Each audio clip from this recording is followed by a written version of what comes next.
Family and enterprise. Nestled in the heartland of America, the story opens in a modest yet proud town built on generations of tradition.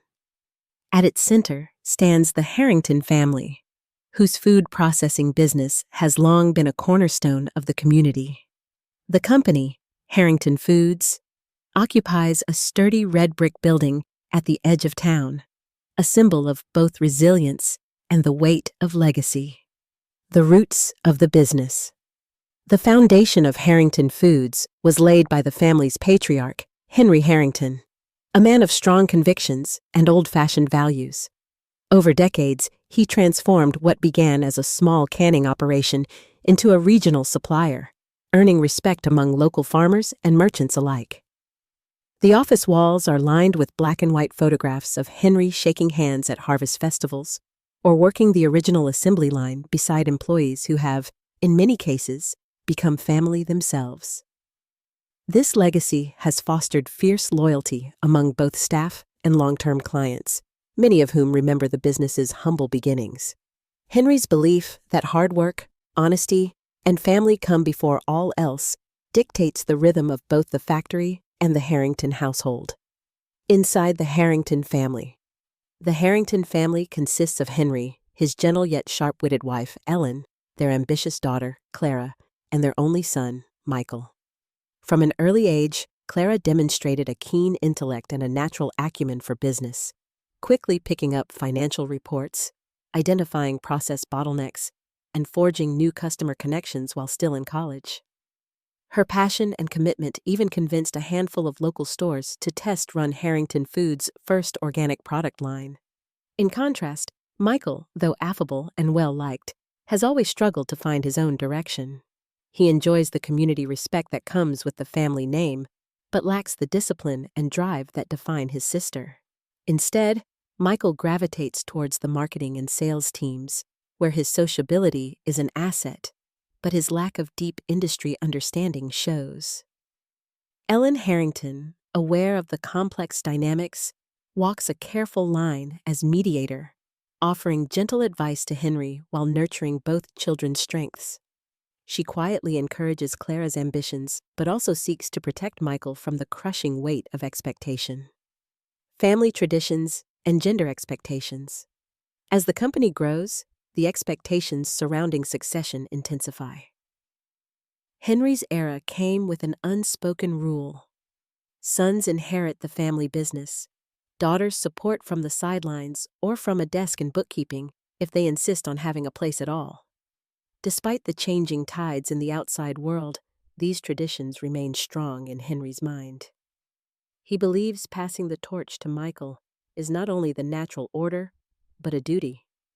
To his father before him, and to the memory of the men who built Harrington Foods from nothing.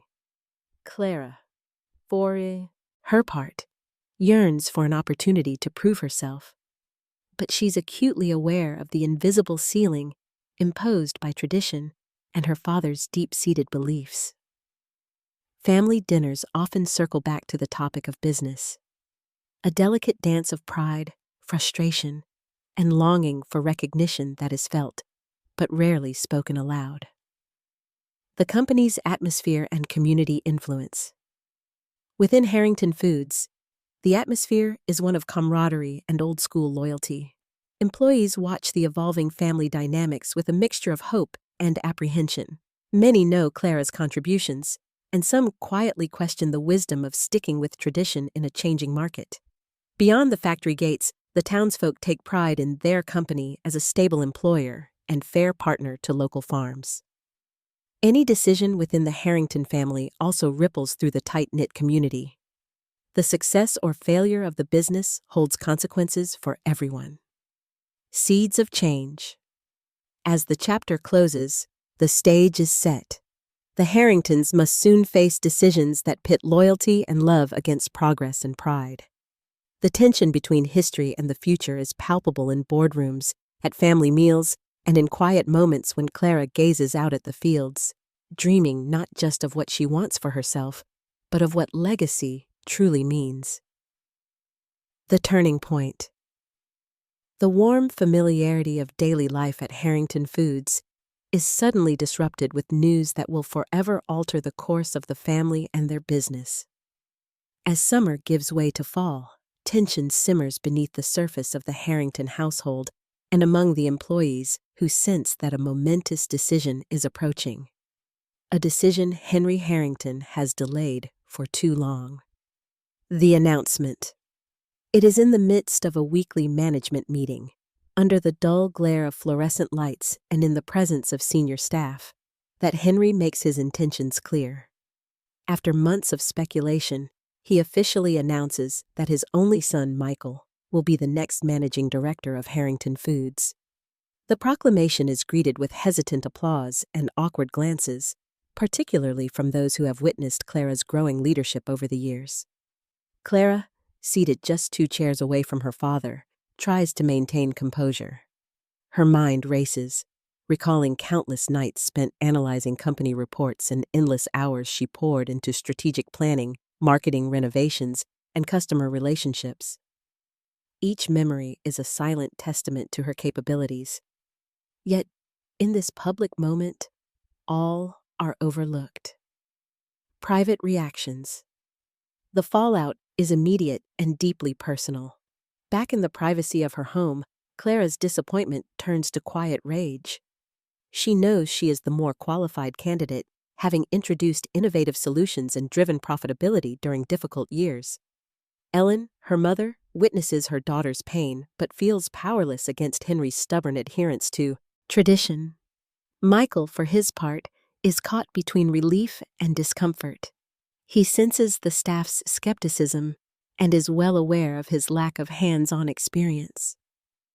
The weight of expectation, tradition, his father's pride, and now his sister's unspoken judgment settles on his shoulders like a mantle he isn't sure he can bear. Change. In the workplace. News of Henry's decision spreads swiftly through the company. Break-room conversations become cautious, and whispers replace open dialogue. Long-term employees murmur about Clara's sidelining, questioning whether Michael's charm will translate into strong leadership. Some managers choose to withhold their true opinions for fear of reprisal. But support for Clara lingers subtly just below the surface. Projects Clara masterminded are abruptly reassigned to Michael or other department heads. She is increasingly excluded from high-level discussions, her expertise now treated as peripheral rather than essential. Yet Clara continues with professionalism, refusing to give her critics ammunition. The family divide. As days pass, family dinners become fraught with tension. Henry tries to justify his reasoning, insisting that this is the way things have always been done and that Michael simply needs a chance. But his words ring hollow, even to himself. Clara withdraws into her own world, channeling her frustration into obsessive work, while Ellen does her best to mediate, urging both her husband and children to see the bigger picture.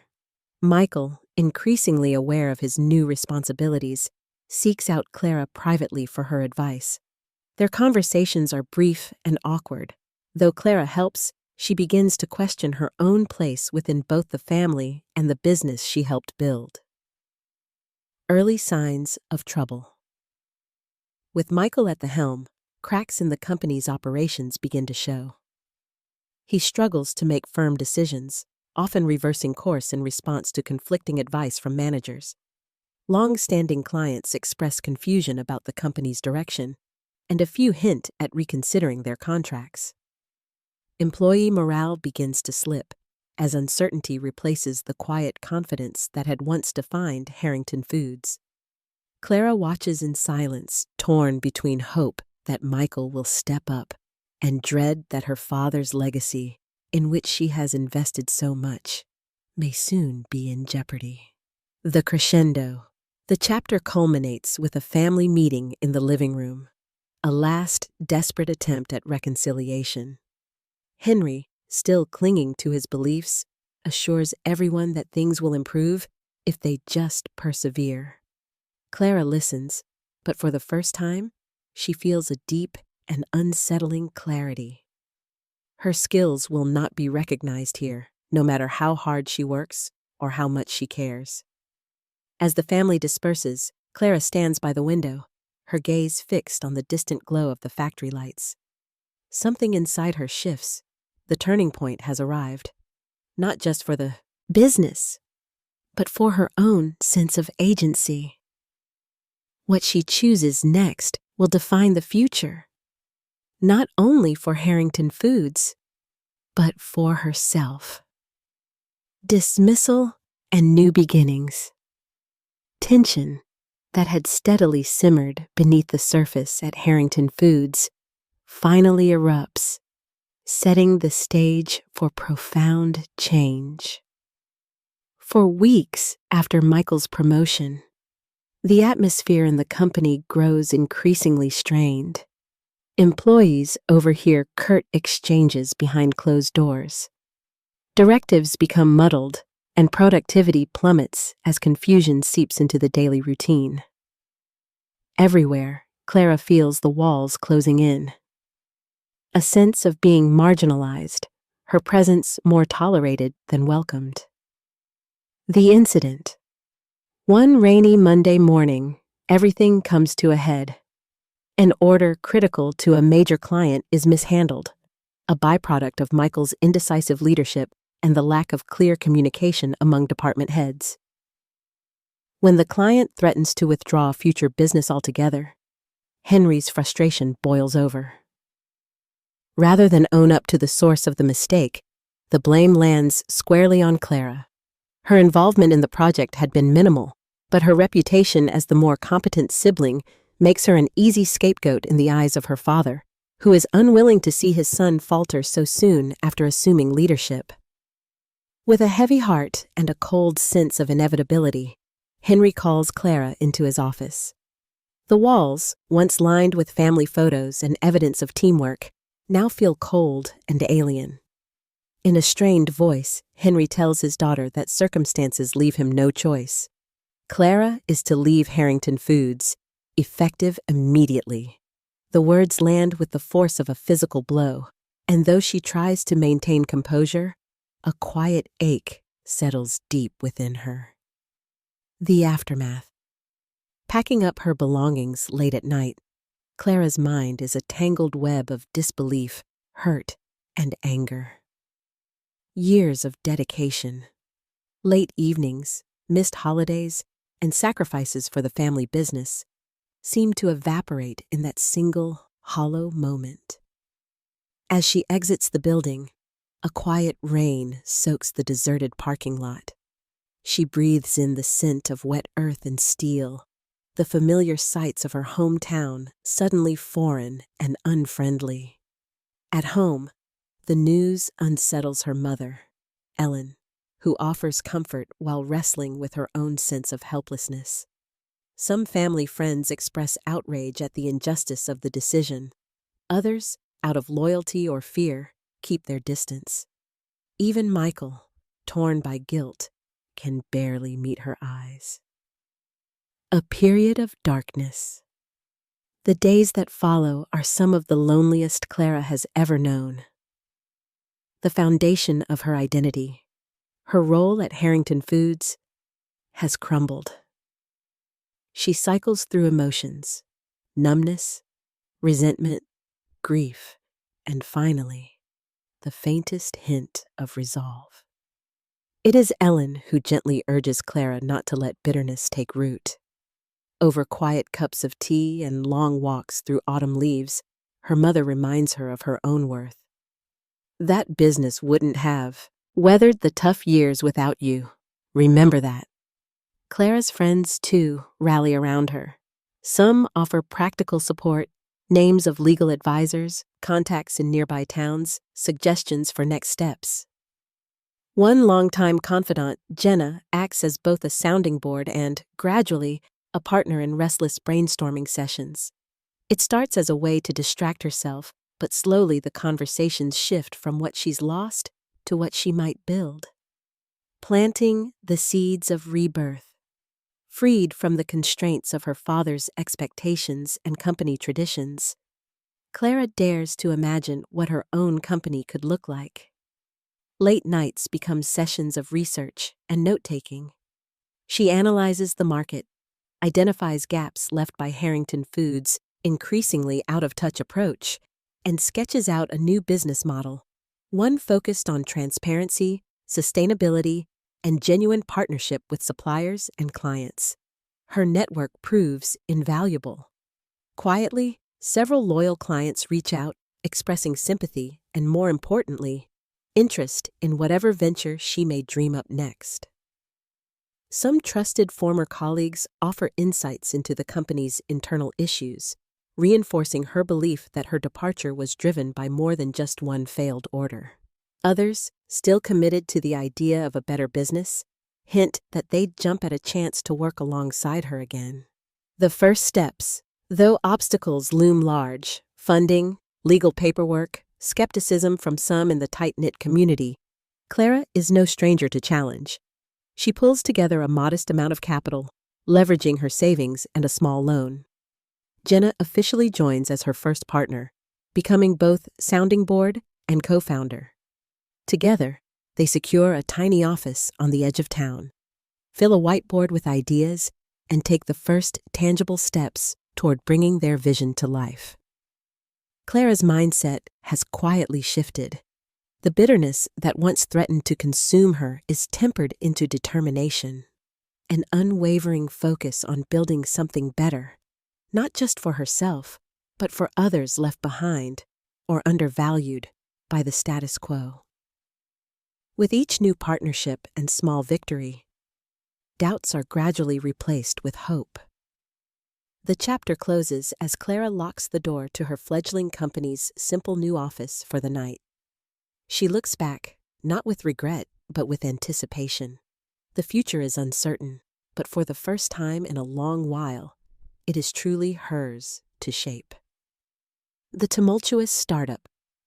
Clara's new beginning was not simply a change of workplace or routine. It was a test of everything she believed about herself and a crucible for her ideas.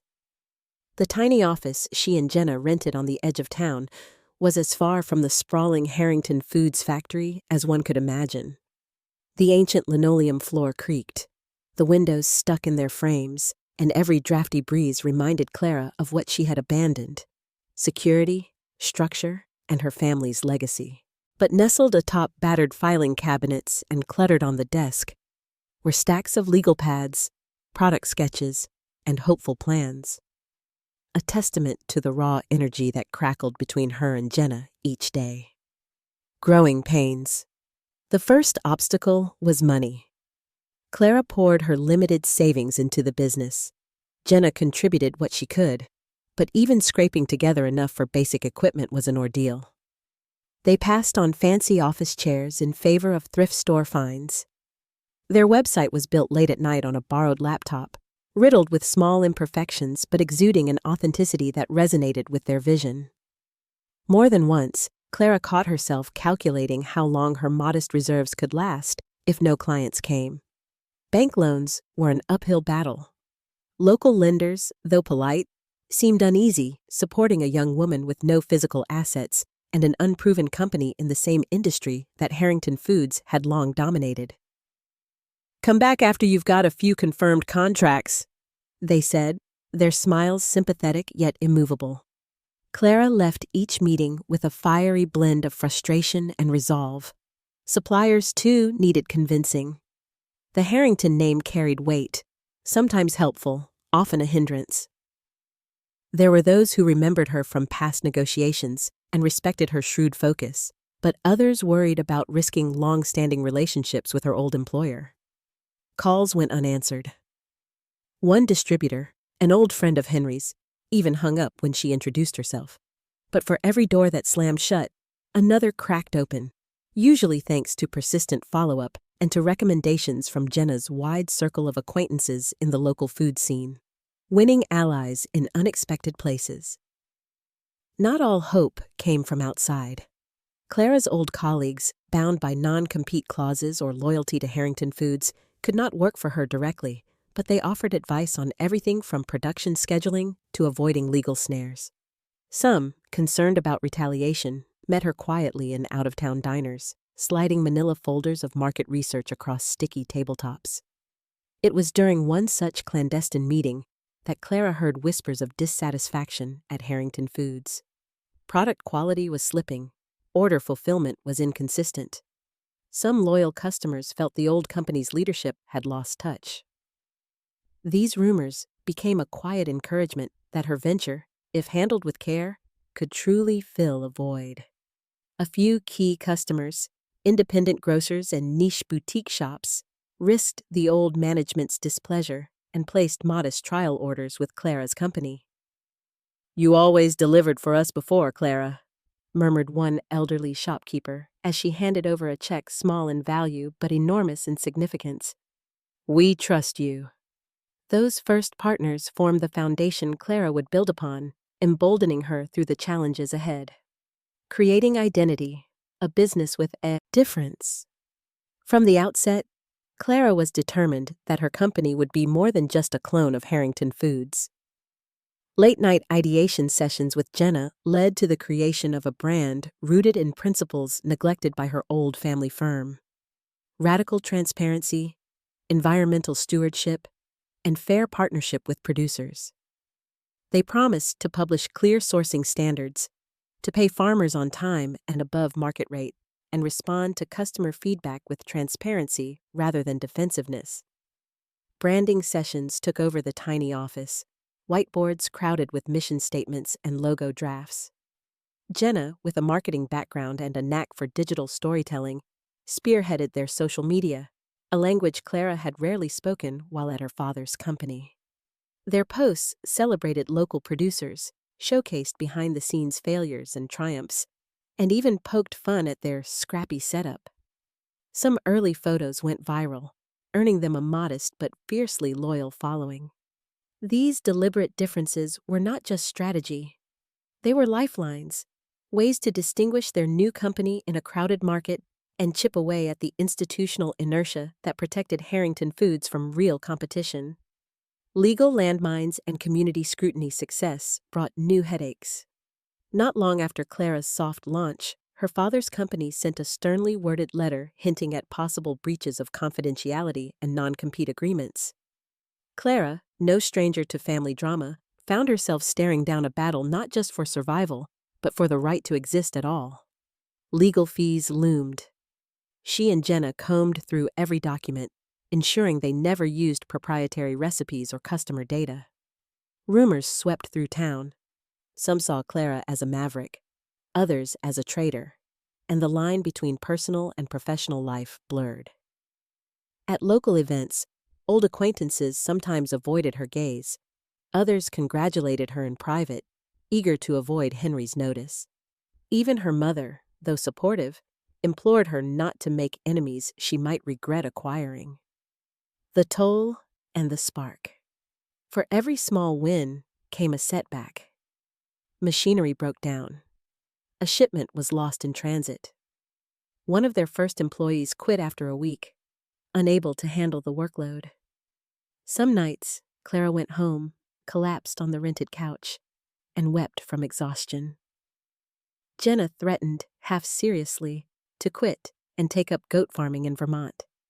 Yet, amid the chaos, Clara found herself more alive than she'd ever been. Each solved crisis proved her resilience. Each new customer, no matter how small, was an affirmation that she could create something of her own. There were moments of serendipity, too. A blog post by a local food critic, a sudden jump in online orders after a video of their first small batch harvest spread through their network, or simply a heartfelt thank you card from a new supplier whose life was changed by their fair payment policies.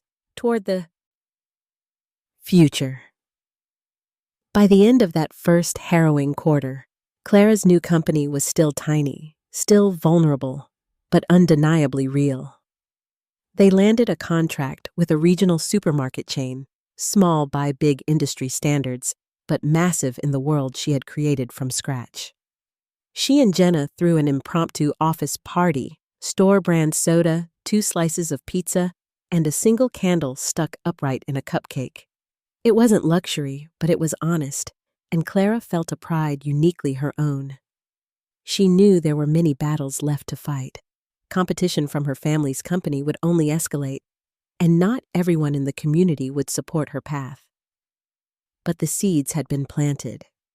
Clara could see in the faces of her growing team and their partners the beginnings of a new legacy, one shaped not by tradition, but by hard-won conviction. As she turned out the office light and looked back from the threshold, Clara realized that the years spent in her father's business had prepared her, not for comfort, but for challenge.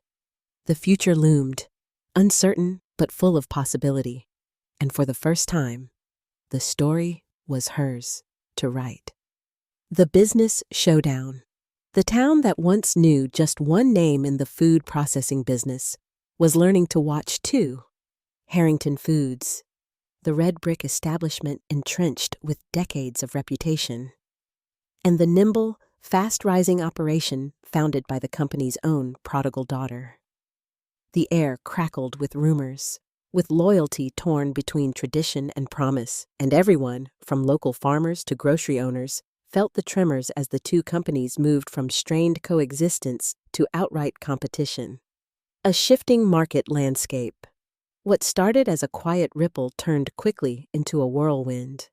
Clara's new company, built from hope and defiance, had begun to win the trust of clients who'd grown dissatisfied with Harrington Foods' stagnation.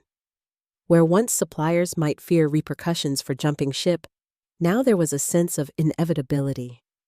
Clara's approach, transparent contracts, prompt payments, and above all, genuine respect for her partners, stood in stark contrast to the heavy-handed negotiations led by her brother Michael, who, pressured by falling numbers, often resorted to aggressive tactics rather than collaboration.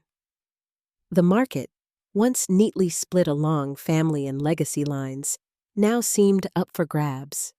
Clara's company rolled out innovative product lines made with locally sourced organic ingredients. She capitalized on social media buzz and customer engagement that Harrington Foods' dated marketing could not match. Meanwhile, the family business, while still holding on to large contracts, began to falter. Shipments were delayed, quality control issues cropped up, and even loyal employees started to grumble. Tensions escalate inside and out. Inside Harrington Foods, a sense of unease permeated the halls. Employees whispered about Clara's success, and some quietly reached out, seeking roles in her growing enterprise, or simply to share their frustrations. Longtime managers, once fiercely loyal, questioned Michael's leadership as he flip-flopped between aggressive cost-cutting and doomed attempts to imitate Clara's customer-centric policies. Henry, wounded in both pride and spirit, doubled down on the old ways, convinced that survival meant holding fast rather than adapting. The generation gap between father and son became another front in the internal war. At home, family dinners descended into tense silences. Ellen watched helplessly as the rift deepened, her once united family now drawn into bitter competition. Michael bristled at the suggestion that any of Clara's innovations merited respect. For Clara, the victories felt bittersweet. She was earning every inch in the marketplace, but at the cost of growing further from the family to which she had once been so unshakably loyal. Deals, defections, and turning points. As months went by, the competition grew cutthroat. Clara's firm secured several prominent contracts, including a highly sought-after regional supermarket chain, a devastating blow for Harrington Foods, which had supplied them for over a decade. Michael tried to win them back with price concessions, but the client pointed to Clara's flexibility, responsiveness, and willingness to go the extra mile.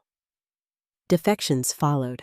A highly respected Harrington Foods line manager, disillusioned by crisis after crisis and inspired by Clara's leadership, submitted his resignation and requested to join her team. News of his move sent shockwaves through both companies and the local community. Soon after, a small but influential group of suppliers openly broke with Harrington Foods, citing unpaid invoices and unclear communication from Michael's team. The dominoes had begun to tip. In response, Henry and Michael intensified their efforts. They launched aggressive advertising campaigns painting their company as the real local institution. Special discounts and community heritage branding banners appeared in stores across the region. Tactics shifted from defensive to openly hostile.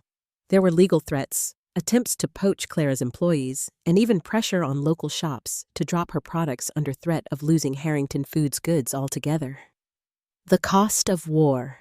The fight took its toll on both sides. Clara and Jenna worked into the early morning hours, navigating logistics nightmares and the constant stress of legal and reputation risks.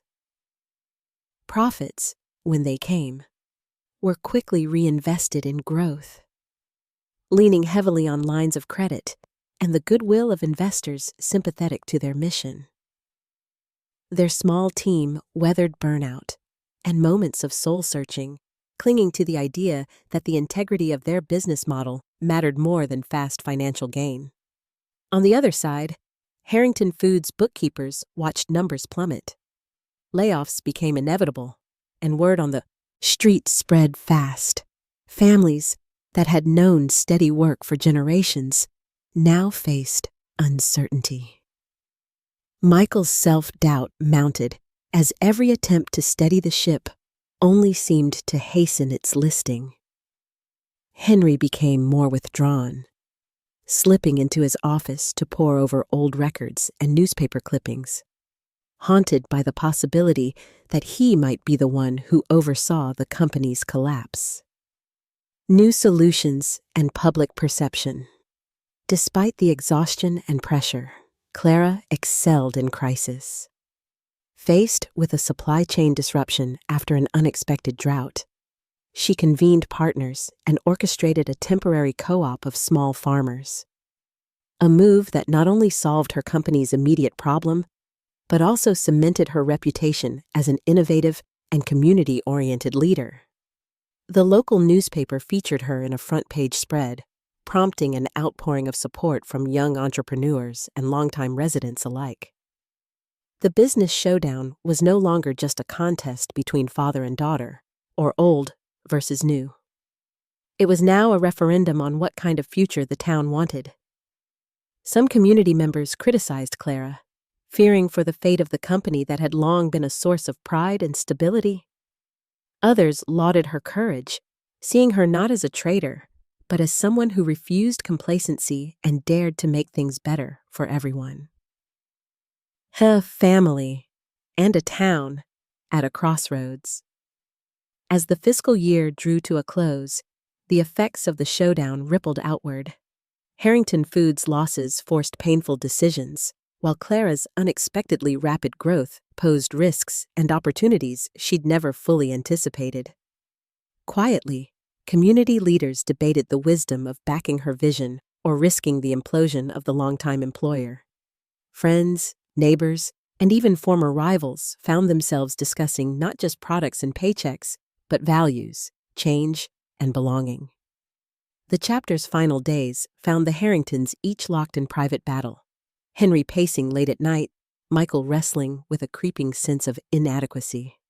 Ellen, heartbroken at the divisions, and Clara standing by her tiny new warehouse, determined but deeply aware of what her fight had cost. As Clara watched the last delivery truck of the night rumble away, she realized that every gain in business would require choices and sacrifices beyond the balance sheet. The business showdown had become much more than a contest for contracts or clients. It was a fight for legacy, meaning, and the right to shape a future different from the past. And whatever happened next, there would be no turning back. On the brink. The town's legendary business rivalry had become a storm, and now, as winter's dusk fell over the heartland, that storm threatened to break everything it touched. Harrington Foods, once a symbol of solidity, stood at the edge of ruin. For decades, the company's red brick towers had loomed as a watchful guardian above the town, the heart of its industry and pride. Now, rumors of insolvency, layoffs, and lawsuits swept through the streets like icy wind. The legacy that had been cultivated for 3 generations flickered on the edge of extinction. Cascading failures. Inside the factory, a sense of crisis was impossible to ignore. Empty machines lined the floor where workers once bustled in shifts around the clock. The daily rhythm had collapsed into fits and starts. Now, contract workers came and went, filling in gaps left by those let go. Payroll was late. Suppliers made urgent calls, demanding payment for overdue invoices. Trucks destined for grocery chains often sat waiting for product that never arrived. When they did leave, clients complained about inconsistent quality or missed deadlines. Henry Harrington's once proud gait was replaced by a shuffling unease. He spent long hours in his office with legal teams, his signature on thick packets of paperwork that seemed to yield no solution. Michael, restless and haggard, walked the floor each day with forced optimism, but even the most loyal staff sensed he was lost.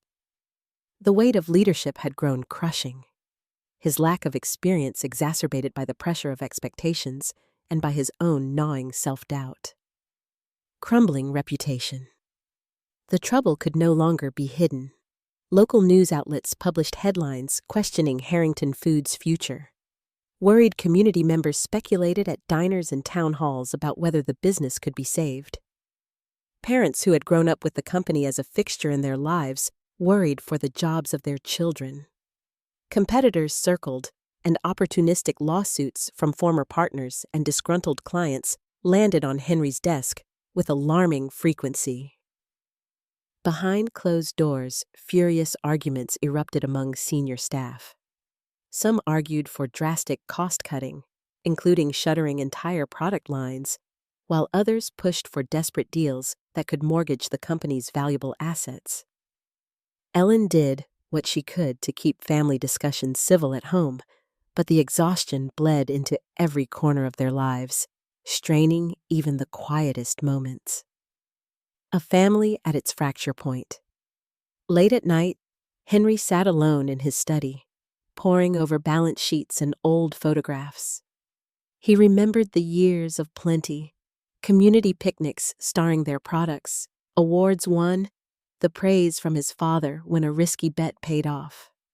Now, as debts piled higher and hope dissipated, he struggled with a singular, shattering fear. All his devotion to tradition might leave his children not a proud inheritance, but a cautionary tale. Michael grew eerier by the day. He struggled to make decisions, paralyzed by the need for approval. He considered trying to reach out to Clara.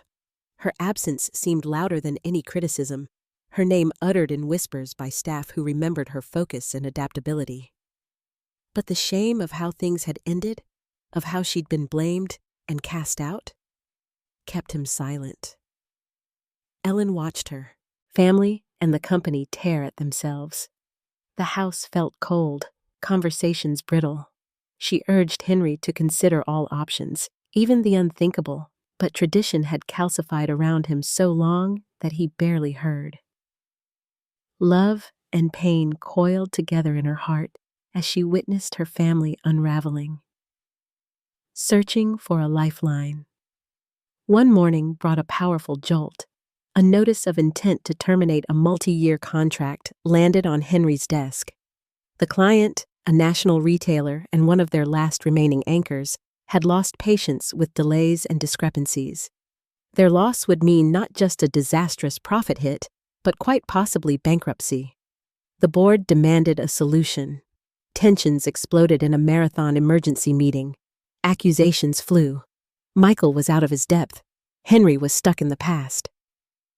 But beyond the shouting, a hard truth emerged. No matter how painful, the business was out of moves and perhaps out of second chances. As hope dwindled, a faint signal cut through the noise. Whispers filtered in from within the company. Some recalled an old production process, pioneered but never properly scaled, that had dramatically improved quality during a previous rough patch.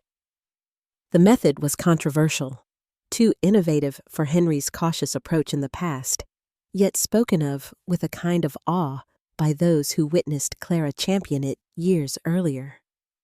Could it be, in this hour of desperation, that salvation for Harrington Foods rested with the one they had exiled?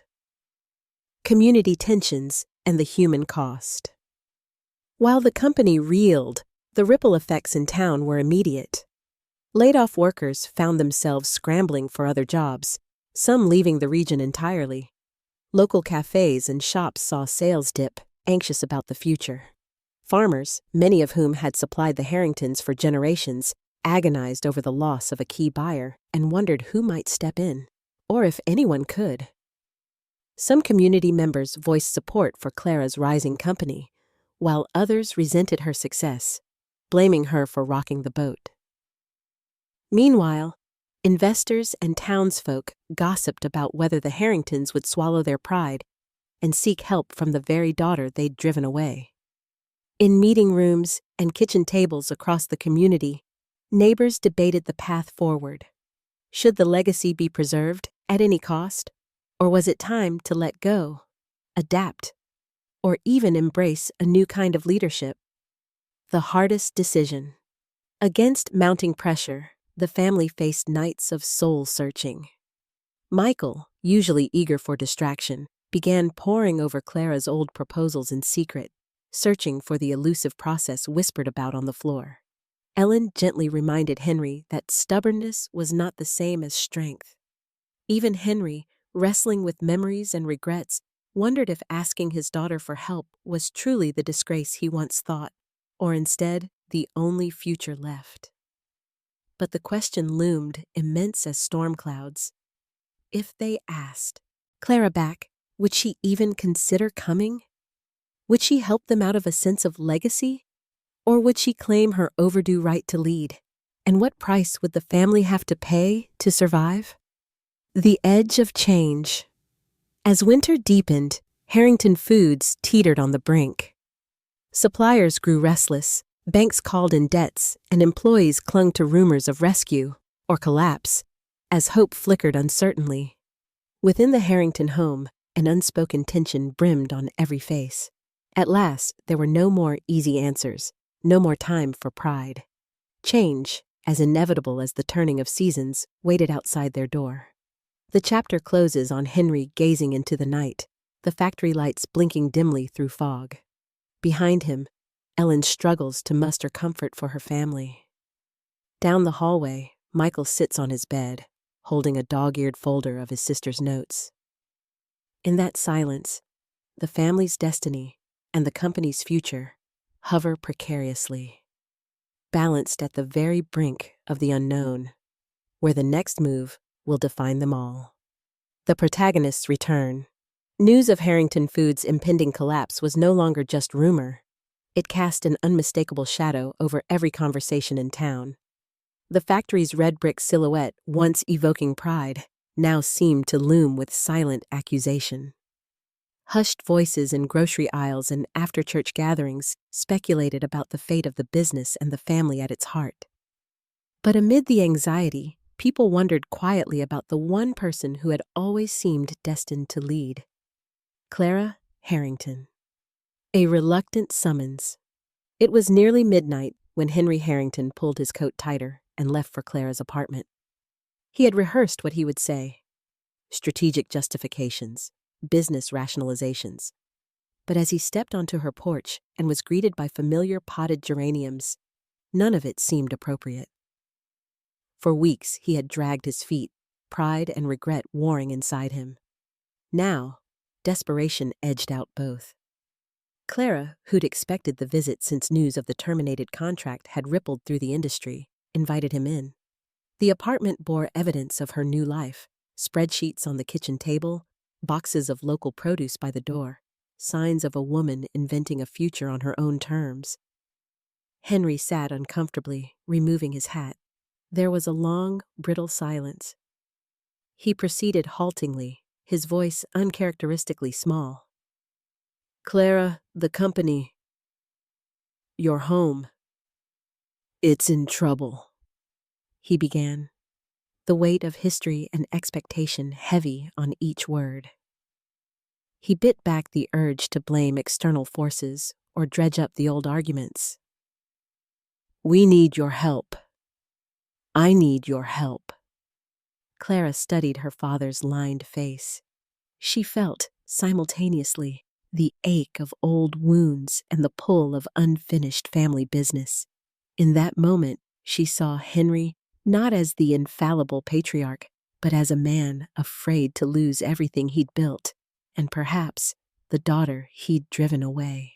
Torn. Between self-respect and family, Henry's appeal, public and private, triggered a storm of emotions in Clara. She had worked hard to forge her own company, one shaped by her values, not limitations imposed by her father's generation. Now, returning to Harrington Foods, even as a rescuer, felt like inviting history to repeat itself. Reluctantly, she agreed to meet with the rest of the family and the board.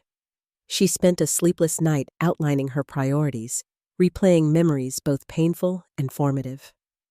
The next morning, across the same dining table where she had so often felt sidelined, Clara made it clear she would not return merely as an advisor or figurehead.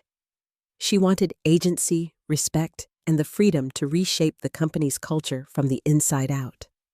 Michael, pale and anxious, avoided her eyes. Ellen watched with cautious hope as mother and daughter shared a brief, tight embrace. Henry, pride flickering behind weary eyes, listened in silence as Clara laid out what she needed: equity, control, and immunity from the old patterns of blame. Negotiating terms and weighing options. The negotiations were tense and emotional. Henry bristled at the suggestion that tradition should yield to progress, while Michael feared becoming invisible in a business he was supposed to lead. The board, torn between nostalgia and pragmatism, weighed everything on the scale of survival. Clara, leveraging her recent successes and a keen understanding of the company's weaknesses, proposed more than just a rescue. She offered a partnership with clear terms. She asked for a significant share in ownership, a defined decision-making role, and the latitude to bring in outside talent if needed. There was her hard line: if they only wanted a stopgap, they could look elsewhere. After hours of heated discussion, Henry asked for a private moment with Clara in his old office. There, he confessed the full extent of the business's peril: mounting debts, suppliers turned adversarial, and employees demoralized by inconsistent leadership. Clara listened, her resolve deepening. She outlined concrete steps: renegotiating key supplier contracts, streamlining unprofitable product lines, and launching a campaign to rebuild trust within the workforce. Henry, recognizing the unwavering competence in his daughter's proposals, finally set pride aside. "If anyone can save this company, it's you," he whispered, the admission bitter and redeeming all at once. The first steps of return agreement reached, Clara began the difficult process of re-entering a company that had once rejected her. Her first day back felt surreal. The familiar scent of spices in the loading bay mingled with the wary glances of employees unsure whether to celebrate or bristle. Michael nervously introduced her at an all-hands meeting, stumbling over reassurances that they would work as a team. Clara wasted no time. She met with shift supervisors, junior managers, and even janitorial staff, listening more than she spoke, taking notes on grievances, ideas, and quiet pockets of hope. Her clarity and openness sparked the beginnings of a slow yet important change in tone. She reinstated programs that incentivized quality control, reorganized communication channels to give voice to overlooked employees, and crafted a public-facing letter to suppliers and customers, acknowledging recent turmoil and reaffirming the company's commitment to both tradition and improvement. Tensions, uncertainties, and new allies. Not everyone was receptive. Some senior staff viewed her return as a threat to their influence. There were whispers that she would gut what made the company unique in the town's eyes. Union representatives demanded assurances that layoffs would not target rank-and-file workers. While some suppliers welcomed her with open arms, others remained cautious, hedging their bets between the old and new guard. Throughout, Clara relied on Jenna and other trusted advisors from her startup days, blending the agility of her new company with the reach and resources of Harrington Foods. For the first time, collaboration between the two firms became possible. Her team piloted projects in excess capacity plants, and joint branding campaigns highlighted both legacy and progress. The lines between adversary and ally blurred as contacts crossed the divide, inspired by her vision and the prospect of shared success. A family and company transforming inside the Harrington household, change was felt just as acutely. Ellen provided quiet strength, tending neglected bonds with renewed tenderness. Henry went from command to consultation, finding pride not in his authority, but in the humility of learning from his daughter. Michael, still uncertain, but increasingly aware of his limitations, started shadowing Clara, soaking in her decisiveness and transparency. Clara, for her part, came home each night exhausted but uncertainly hopeful. The wounds of the past were far from healed, but every small victory, a restored contract, a thank you from an old employee, a tentative smile from her brother, felt like a step toward redemption. A town holds its breath. News of Clara's return spread swiftly. Employees, suppliers, and townsfolk watched every move, uncertain whether this new era would herald rescue or another kind of reckoning. Some remained skeptical, committed to old loyalties. Others, inspired by Clara's resolve, invested hope in the possibility of reconciliation and renewal, not just for the business, but for the fractured family at its heart. As winter's grip began to thaw, so too did the divisions that had for so long frozen change in place. It was clear to all. The company, the family, and the community stood at the threshold of transformation, for better or worse. Clara, standing in the glow of the factory's office window at midnight, looked out over the snow-dusted rooftops of her hometown. Whether she was returning as a daughter, a leader, a rival, or all three at once, one thing was certain: she was home, but nothing would ever be the same. Negotiation and decision. Even as thawing frost dripped from the eaves of the Harrington home, signaling the slow return of spring, inside its walls, the chill of uncertainty refused to fade. The meeting room was brighter than usual, but the sunlight did little to soften the drawn faces at the old oak table. This was the day everyone knew would come, the day when words would give way to terms and old grievances, long muted, would be forced into daylight. The gathering storm. Clara entered the room with a folder clutched in her hand, shoulders squared with determination. She found her seat across from Henry, whose jaw was set and whose eyes, for the first time in months, held the vulnerability of someone who was no longer in control.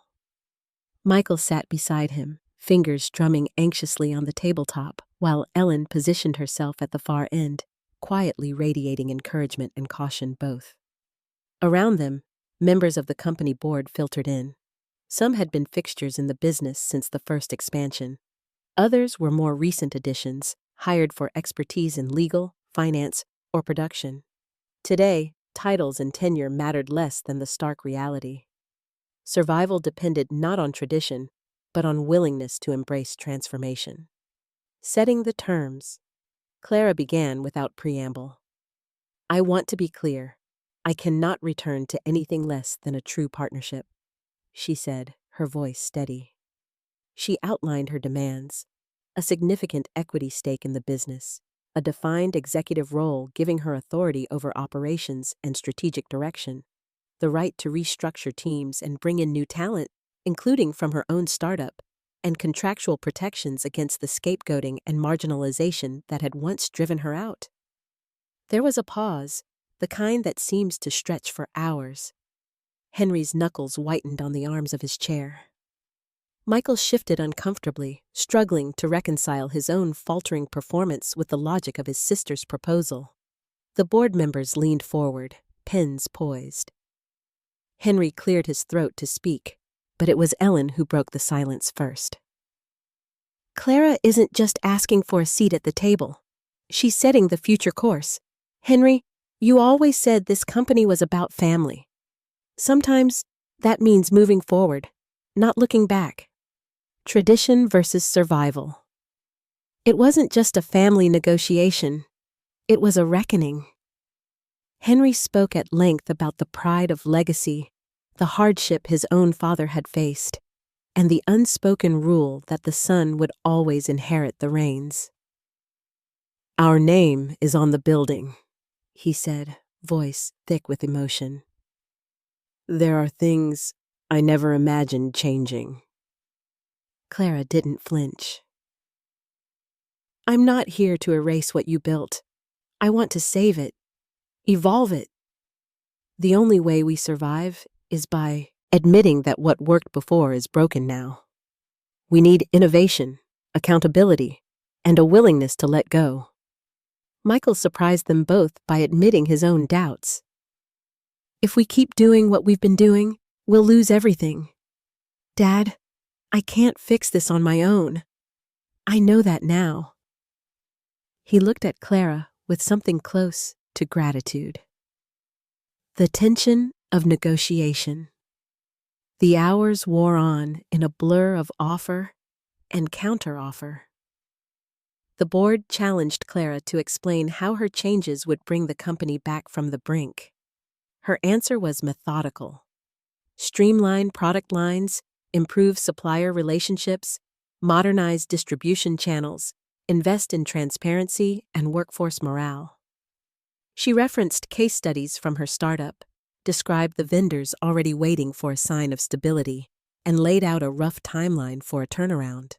Some directors pushed back, fearful of ceding so much power to someone they'd once viewed as an upstart. Others argued for a merger or even a sell-off. Clara listened to each concern, adjusted details, but remained unwavering on her main points. Finally, after a heated debate that left none untouched by nerves or nostalgia, Clara presented an alternative. Her own company would consider acquiring Harrington Foods outright, at a fraction of its past value, but at least preserving the core operations and as many jobs as possible, rather than facing liquidation. The ultimatum was stark, and everyone in the room felt its gravity. Private confrontations. During a tense recess, Henry and Clara met in his old office, scene of so many earlier battles. Here, voices rose and fell with raw honesty. Henry confessed to guilt over how he had treated Clara, acknowledging the ways his own stubbornness had blinded him to her worth. Clara, her eyes glimmering with emotion, spoke plainly of the wounds and the loneliness she had carried.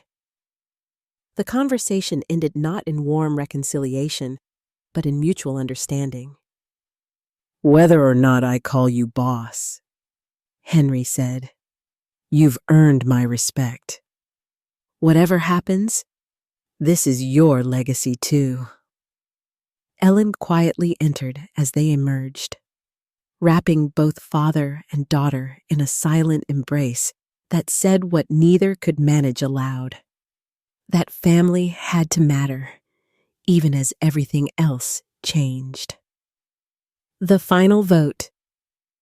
Back in the conference room, dusk shadowed the windows. It was time to decide. Not just the future of Harrington Foods, but what kind of family the Harringtons wanted to become. Ballots were cast on two options: Clara's conditional return and restructure, or the partial acquisition by her company with the family taking a much smaller role, if any. The vote was not unanimous, but decisive. Clara would return with full authority to implement sweeping reform, given the capital investment and freedom demanded. But it was also clear, should the effort falter, or if resistance returned, she reserved the right to complete the acquisition. The last remnants of paternal authority gave way to merit, capability, and the necessity of survival. Aftermath and new resolve. The air in the room was thick with relief and apprehension both. Some old allies shook Clara's hand, others simply nodded, eyes downcast. Michael, for the first time, looked genuinely hopeful as he told her, "You've got my support, whatever it takes."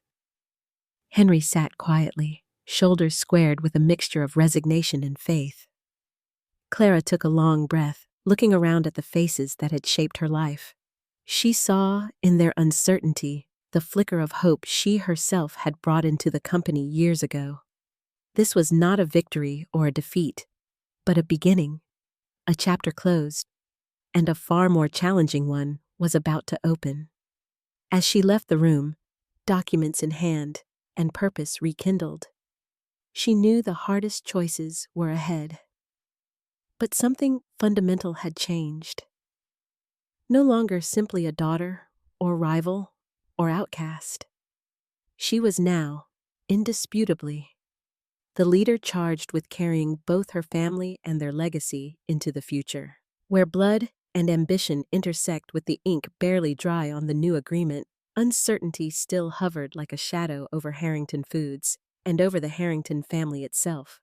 Though the crisis had forced each member to say the unsaid and face the pain of change, the aftermath was anything but simple. The lines between familial devotion and personal aspiration blurred in ways no one had anticipated. Now, as spring painted the town in cautious optimism, the business and its family stewards found themselves at a crossroads where blood ties and ambition could no longer be entirely separated. The father's struggle. Henry Harrington felt the weight of transition more acutely than ever before. For decades, he had equated his life's purpose with the survival and triumph of his company. Surrendering decision-making to Clara was more than a business transaction. It was a deeply personal reckoning. Some mornings, Henry still went to the office at dawn, lost in habit, only to find former subordinates now answerable to his daughter. He tried hard to support her reforms, biting back words of caution as Clara implemented changes he would once have vetoed. What haunted Henry wasn't merely loss of control. It was the sting of recognizing what his own rigidity had cost. During late evenings in the now shared office, he sometimes lingered behind as Clara finished her paperwork, attempting awkward small talk. He wanted to bridge the gap, to convey that he respected her as both a daughter and a leader. But the words often tangled before leaving his lips. Privately, Henry wondered if letting go of old certainties might be the proudest moment of his life, or his greatest mistake.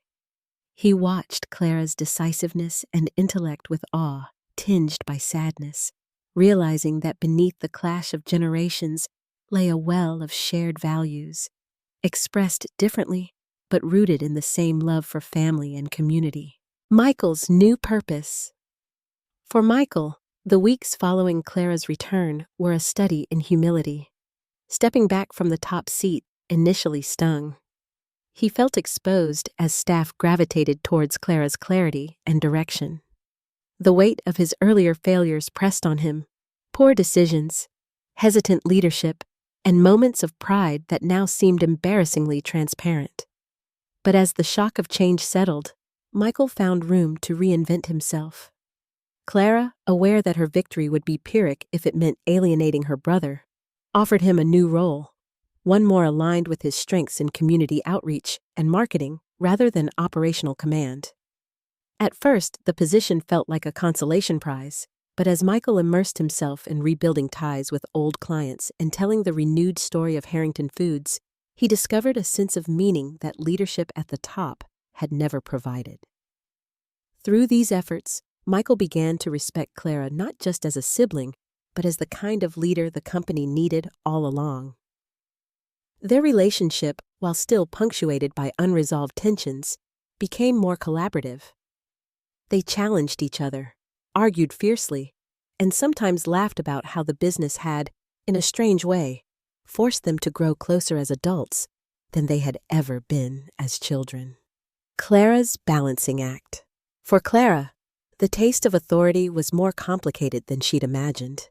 She reveled in the chance to finally execute her vision, making supply chains more transparent, encouraging direct feedback from junior staff, and launching a pilot program empowering local farmers to propose new product lines. Each success made her more visible, both inside and outside the company. The community began to shift, with supporters praising her as a model for progressive leadership and detractors grumbling about diluted tradition. Yet the greatest challenge was not external. It was internal. Clara was forced to confront her own capacity for ruthlessness and ego, questioning at times whether her ambition served only herself or truly uplifted the company and those within it. Late at night, she'd walk the nearly empty factory floors, listening to the hum of machines and the faint echoes of her childhood. She would recall arguments with her father, Michael's lost expressions, her mother's silent support, and wonder whether she was building a bridge or a moat between herself and those she loved. The responsibility to her family remained a source of both strength and pain. She fiercely protected Ellen, who became an ally and confidant, balancing home and workplace dynamics. But with every tough decision, a department downsized, a resistant executive replaced, Clara felt the knife edge between justified leadership and the risk of repeating the coldness her father had once shown her. Ellen, the heart of reconciliation. In the midst of all this, Ellen Harrington emerged in a quiet but crucial role. For years, she'd been the glue, smoothing tempers, encouraging behind the scenes, urging her husband to embrace change. Now, with the children navigating uncharted waters, she took on new importance as the heart of reconciliation. Ellen organized Sunday dinners, inviting not just immediate family, but also longtime employees and their families, infusing gatherings with warmth and gentle humor. Her table became a rare safe place where wounds were acknowledged but not weaponized. With care, she encouraged Henry to voice his pride in Clara to others, and nudged Michael to seek out his sister for guidance rather than stew in silence. Ellen's gift lay in listening fully and offering wisdom subtly, making her presence vital as ambition and legacy struggled for balance. The final transition. As weeks passed, the reinvigorated Harrington Foods began to stabilize. Early financial indicators turned upward. New contracts, secured not out of pity, but confidence in the new direction, poured in. Employees reported higher morale, citing clearer communication and renewed pride. Even suppliers who had previously defected returned cautiously, enticed by fairer terms and a rejuvenated sense of partnership.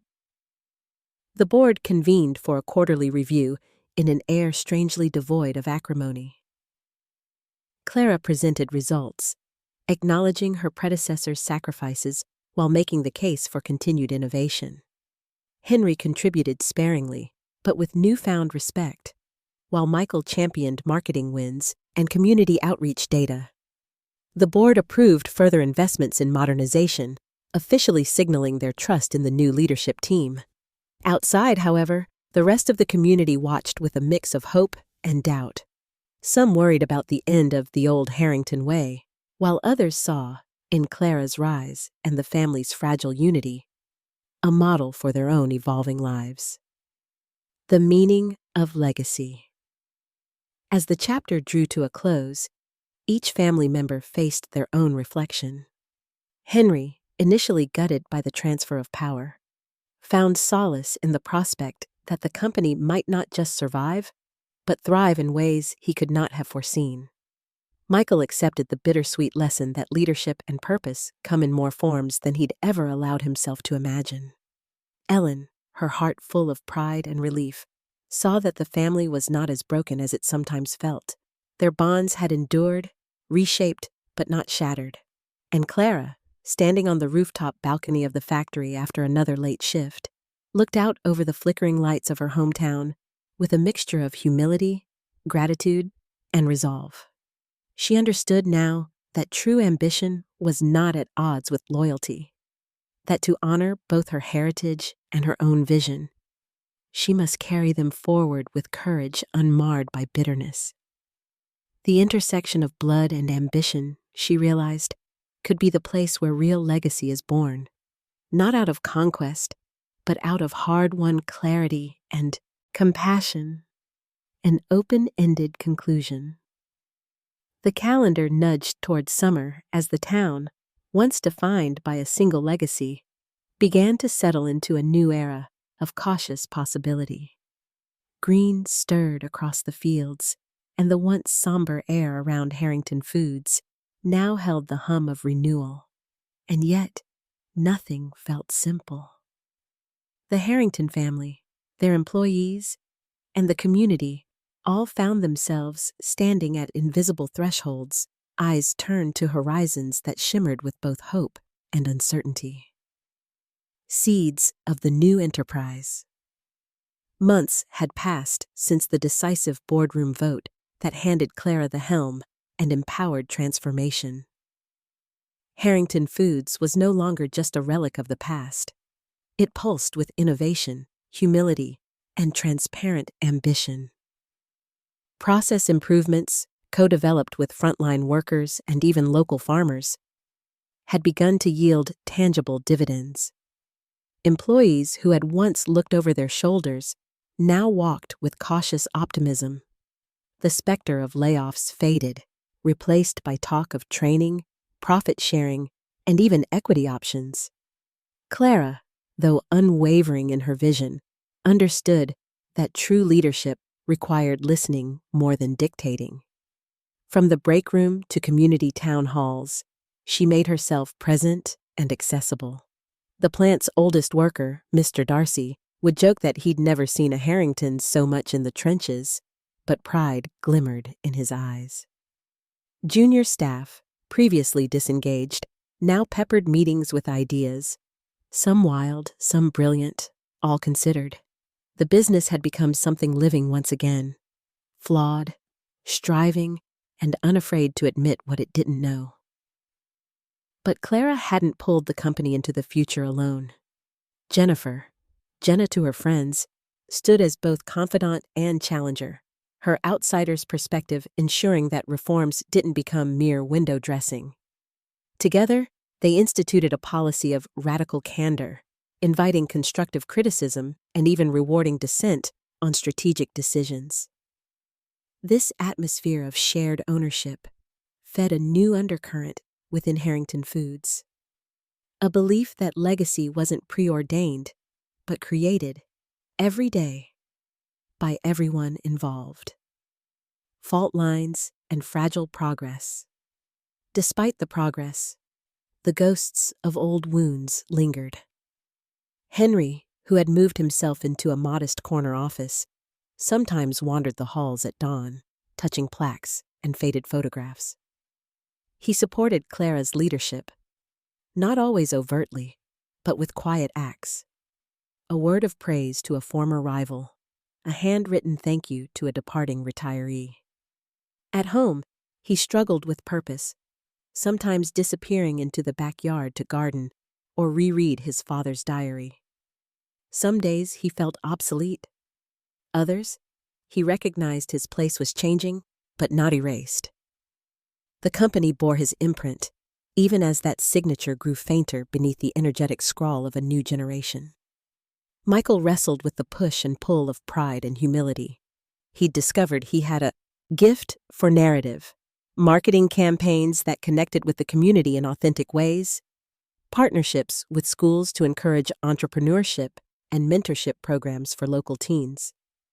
Occasionally, envy sparked as Clara's star rose ever higher. But more than before, their sibling rivalry mellowed into mutual respect. Sometimes they argued over strategy, sometimes over dinner, but for the first time in their adult lives, both felt heard. Ellen remained the axis around which the family revolved. She built bridges quietly, organizing family gatherings where work talk was forbidden, encouraging community involvement that reminded each family member of their roots. She tended not just to wounds, but to growth, insisting that what made a family wasn't the absence of conflict, but the willingness to keep returning, to keep building and forgiving. Community in transition. Beyond the company's gates, the broader community watched and participated in the rebirth. Some resented change, clinging to memories of the old Harrington way. For others, Clara's leadership offered hope, especially as the company launched pilot programs for local producers and invested in sustainable sourcing. Under her directive, the company became the anchor of a cooperative initiative that drew in small farms and new artisans, helping them band together to weather market uncertainties. Still, skepticism persisted. Clara's intensive reforms unsettled some traditionalists, and the scars of the downsizing lingered. Rumors occasionally churned, accusations of favoritism, disputes over new policies, or whispers that the real soul of the company had changed irreversibly. But for every naysayer, there was a former critic willing to try again, a supplier willing to renegotiate, an employee who decided to stay rather than look elsewhere for work. The food industry, too, took notice. A national trade journal spotlighted Harrington Foods as the comeback story of the year, while a larger competitor floated a discreet offer of partnership territory. Clara carefully evaluated, determined not to swap one kind of dependence for another. Each decision underscored the complexity of running a legacy business in an era obsessed with disruption, personal evolution, and unanswered questions. Clara herself changed in ways she hadn't imagined. She began to trust, not just herself, but those willing to be vulnerable and honest. She apologized when she got it wrong, refused to claim sole credit when things went right, and recognized the price of ambition, a price paid not only by herself, but by all those she led. Sometimes she would linger in the hushed plant after midnight, watching new lines run, or walk the quiet streets of her childhood, mulling the thousand small actions that had brought her home, and wondering where she could go next. Family dinners grew richer, but also messier. Old conflicts flared up, yet so did new tenderness. Henry, at a loss one Sunday evening, finally told Clara, "I see you, not just as my daughter, but as yourself." Michael admitted his failures, but also his growth.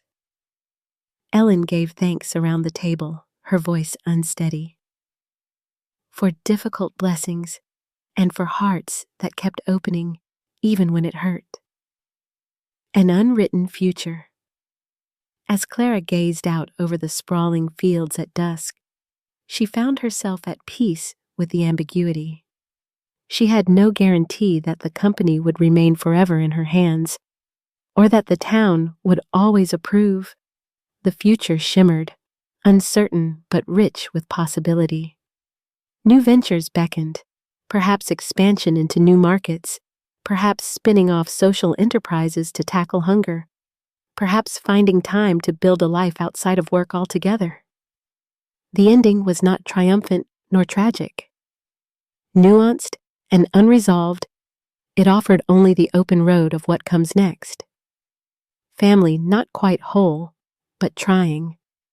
A business neither old nor new, but discovering its place. A woman both daughter and leader, looking into the dawn with hard-won hope. And so, the Harrington story, like so many stories of legacy, of ambition, of love, lingered beyond any neat conclusion, an invitation to believe that every ending is, in truth, a beginning.